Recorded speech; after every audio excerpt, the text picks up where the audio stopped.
கும்பகோணம் அருகில் உள்ள திங்களூரில் வசித்த அப்பூதி அடிகள் சிவனடியார்களுக்கு அன்னதானம் செய்து வந்தார். ஒரு முறை நாவுக்கரசர் அங்கு வந்தார். அவரை வரவேற்ற அப்பூதி அடிகள் அவருக்கு உணவளிப்பதற்காக தன் மகனை தோட்டத்திற்கு சென்று இலை கொண்டு வரும்படி அனுப்பினார். அந்த சிறுவனை பாம்பு தீண்ட அவன் இறந்து விட்டான். அவனது பிணத்தை பின்புறத்தில் மறைத்து வைத்துவிட்டு நாவுக்கரசருக்கு தெரியாமல் விருந்தை ஆரம்பித்து விட்டார் அப்பூதியடிகள். சிறுவன் இல்லாததை கவனித்த நாவுக்கரசர் அது பற்றி விசாரிக்க அவன் இறந்த விஷயத்தை அறிந்து கொண்டார்.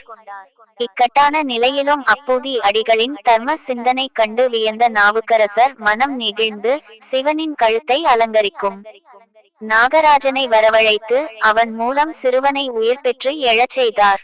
மரணமே வந்த நிலையிலும் கவலையை மனதில் அடக்கிக் கொண்டு கலங்காத மனம் கொண்டவர்களாக நம்மவர்கள் இருந்துள்ளனர்.